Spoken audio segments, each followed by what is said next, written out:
So they asked the question, "Oh, how is growing a tomato plant going to save the world?"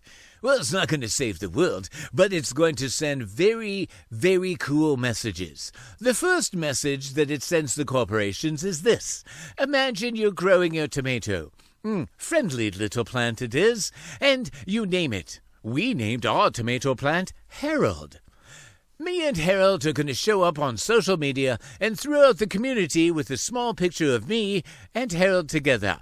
We're smiling because Canadians have the patience and the self-discipline necessary to grow a tomato plant just like Harold and show it to the corporations that, yes, over the long run, we can defeat you. What a good message. Nice and peaceful, isn't it? Oh, tomato plant logic number 2. We would like you to imagine 1 million Calgarians faced with those greedy grocery stores and big box stores and fuel companies screwing everybody over. So imagine 1 million Calgarians holding their tomatoes, say on the 5th of the month, and looking at the corporations and thinking, I would like to change the way you do things. And then we encourage all those Calgarians to share their tomatoes. Just imagine.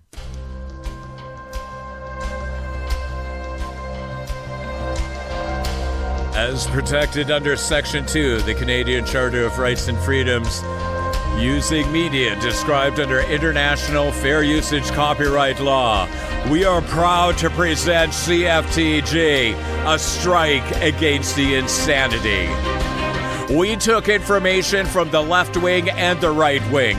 We listened to people from the street, business owners, small businesses. We listened to everyone from soccer moms to video playing kids. We talked to people too broke to move out of the house and people with certifications that do nothing. And we learned there's good people on the left and right wing. They deserve respect. We learned that the corporations don't respect us, but we also know that we can defeat them. Since we defeated slavery, we have been beating the right people for the right reasons.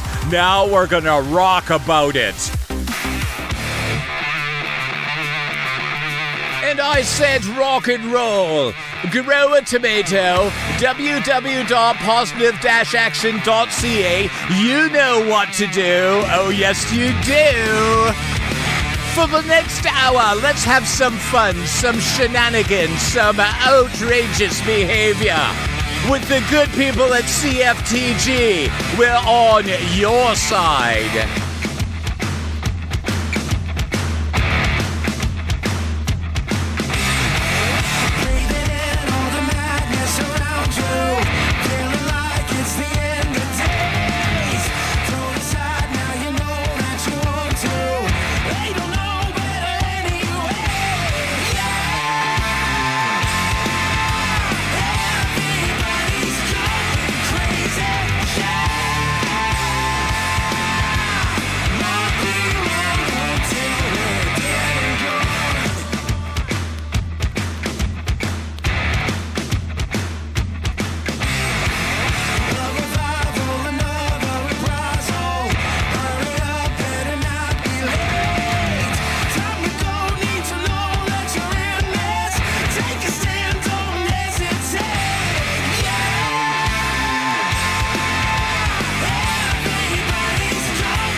CFTG, welcome to the show. It's so good to have you here. I'm Taryn Howard, broadcasting from Calgary, Alberta, Canada. It is a good day to be here. And no, Calgary is not full of racists. For heaven's sakes, turn off the mainstream news, okay? Everybody in Calgary, in Vancouver and Toronto, please stop watching mainstream. Oh, okay, well, hang on a second. Hello, Canada? Could you stop watching mainstream news? Calgary is not full of rednecks running around in their 4x4s beating up brown people. Okay. It's an international city. No matter where you go, there's brown people and white people trying to get along and getting on each other's nerves. Just because a white person is yelling at a brown person doesn't mean they're racist. It probably means that somebody pissed somebody off. Okay, so number one, mainstream is not telling you the truth about Calgary, and it's never going to tell you the truth about grocery stores. Ever, ever, ever, ever, ever. Why? Because the next fucking commercial is brought to you by the fucking grocery stores, fucking over children and seniors. Okay, people go hungry because fuck you, we're making huge profits, right? So just remember that. Every time the mainstream news gets on with a polite guy who's just sitting there with their suit and tie, that girl that's sitting there, they talk perfectly every time, and they talk about how serious a Frisbee incident on the highway was, and people are going hungry. That's why. Irrelevant news is what we're looking at for mainstream, and we're doing something about it.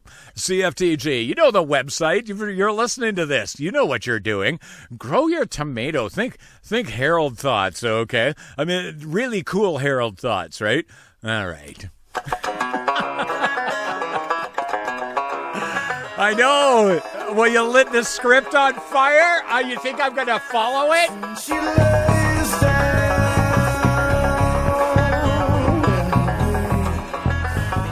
With me, she laid down.